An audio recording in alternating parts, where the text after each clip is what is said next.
Look, a lot of people have been hitting me up saying what happened to peer-to-peer, this, that, the third. Let me talk about that real quick before we get started. Let me talk about that. Look, bro, all right? Look, a lot of niggas think I dropped the peer-to-peer podcast because AMP podcast is coming up. It's not true. AMP podcast supposed to been came out. We talked about it like 4 or 5 months ago. It has very little to do with that. Not nothing. It would be like, you know, but it has very little to do with that. For those who don't know, I had a podcast for a while called the Peer-to-Peer Podcast for 3 years. I love talking to Marcel, Legend of Winning. Y'all know Legend of Winning by now.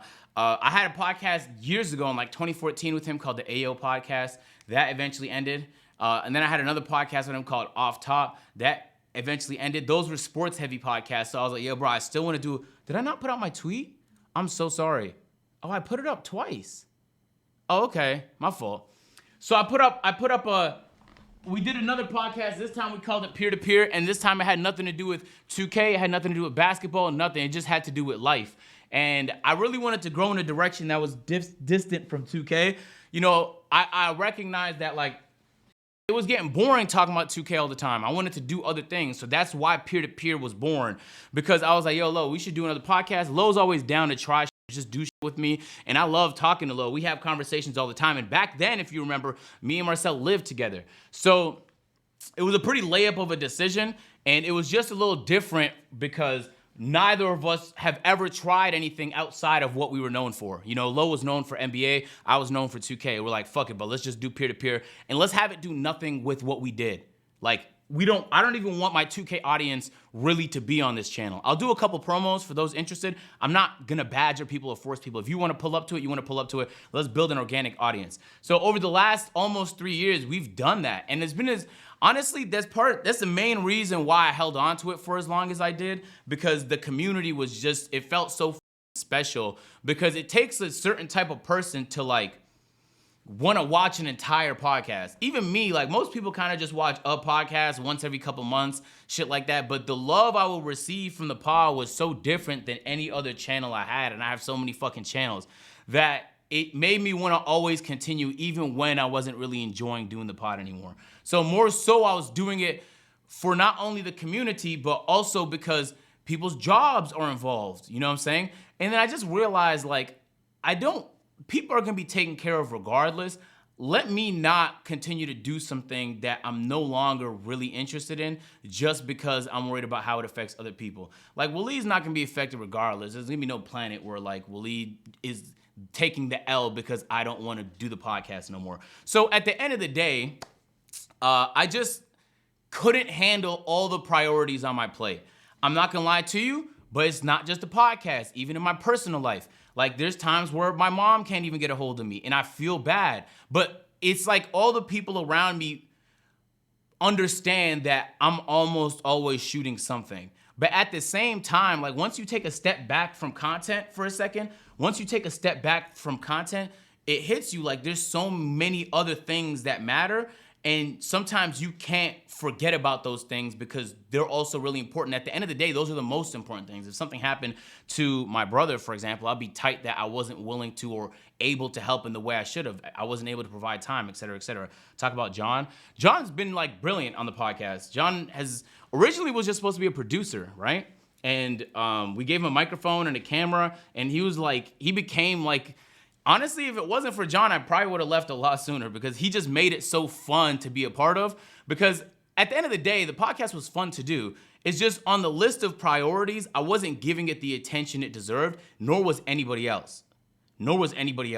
Everybody had a priority that was more important than peer-to-peer, and you can tell by the way we were executing, because even if you enjoyed the podcast, I'm sure you've seen podcasts where you're like, damn, how the fuck did they let this slip?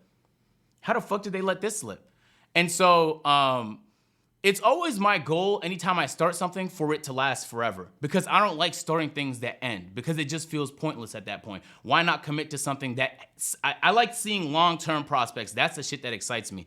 So I never had any intention for the pod to end, but we tried to grow it as much as we could. But in all reality, any time I spent on the podcast was time I wasn't spending on AMP.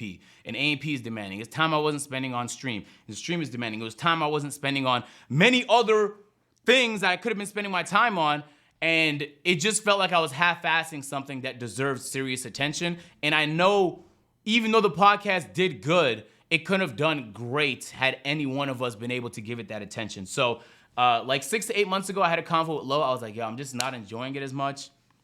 I explained to him where my head was at. And we decided to take a break for a few weeks. If you remember, we took a break. It was because of me. And we also decided to scale back from 2 podcasts to 1 podcast. And that was more palatable for all of us because Lo was getting a little bit busier as he has other obligations and shit. And I don't know how it happens, but I keep getting busier and fucking busier. So made sense for both of us to scale back on the amount of podcasts and just make sure that the 1 podcast we dropped that week, we were knocking it out the park. I don't know. Things just began to get like, it began to get to the point where I would see it more as an obligation than something I was passionate about. And I know I'm spoiled in the sense that like a lot of things I do, I'm really passionate about. Not everybody gets that luxury. So I'm thankful regardless at the end of the day. I wasn't going there pissed, but I would go there and think like, damn, I can't shoot this right now. Or I got to reschedule this with this person.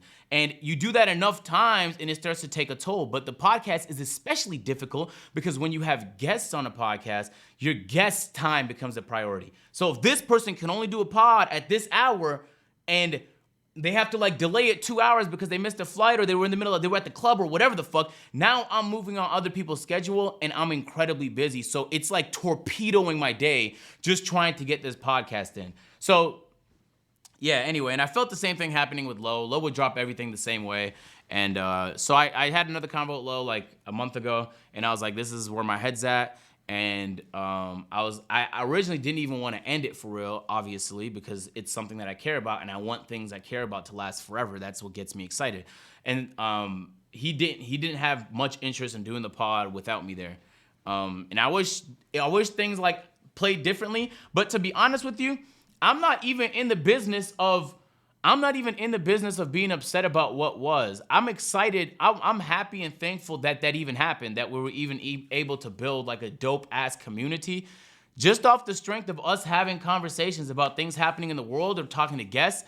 And so I'd rather spend more time celebrating that it happened. Like it was a dope podcast and it did well. We had some incredible moments. We had great guests and like there's moments I'll never forget and it was convos I had on the fucking podcast. So I'm more so happy that it happened than upset that it's no longer happening because there's eras and stages to life. The era and stage that you're in currently might not be the one that you're going to be in forever. It might be over tomorrow or 4 years from now. So I don't know when we might not be in a house with some of my best friends anymore. Like it might be over and instead of being upset, I'll be happy that it even happened. So that gratitude is what kind of carries me because I can't control everything.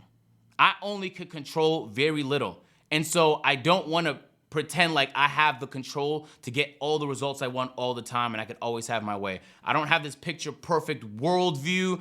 I know that things are going to go wrong and I just want to appreciate every moment for what it is. And right now, chat, it is a 24-hour stream, and when it's over, I'll be very happy that this shit fucking happened. And I'm hoping that we can have a lot of dope-ass fucking memories here. We're like, yo, remember that first 24-hour stream where he did this, that, the third? And that's that, and then so it get me excited for the next one. But when I do the next one, I'm not gonna think about this one. I'm gonna be on like, yo, this next one, I want this to have its own memories and moments. And like when we call back to it, we're like, that was a good memory right there. Because at the end of the day, but all you have is your fucking memories. You can live all the moments you want to, bro, but your memories is what makes your life worth living, man. So, hey, let's have some good memories here today, man, at 24-hour stream. Let's have a good fucking time. Hey, big shout out peer-to-peer, man. It's RIP, man. I was hoping it didn't go so abrupt, but, like, you can't always control how shit, like, unfolds. It just so happened that, like, the last few weeks, I've just been, like, beyond busy just doing this, streaming, fucking overtime stuff. Like, I've just been everywhere, so I haven't had time to do the pod, and we're like, man, but it's a natural finish if we just end it right here. And Lo discussed, you know, his whole situation on the pod, too, so it was a good last podcast. It was a nice way to wrap things up, man. So clap it up for fucking peer-to-peer, man. Clap it up for peer-to-peer, man. Big R.I.P. to peer-to-peer. Big R.I.P. to peer-to-peer. And that's a life thing, man. I don't expect none of y'all to be perfect. You're gonna have good moments, but just appreciate them. When Lo left the house, when I lived with Lo and Lo left the house, for a moment I was upset. I was like, oh, bro, I really appreciated living with this guy. But then I just became so grateful that we even had 2 years living together and it was fantastic. And the same thing is gonna apply with the old A&P house. I'm not disappointed it's gone. I'm excited it never happened, and the same will happen to this house, bro. So that's just my mindset on things, man. But I just wanted to address that real quick because we talked about it like midway through the pod, and so some people were still surprised that the pod was ending, you feel me?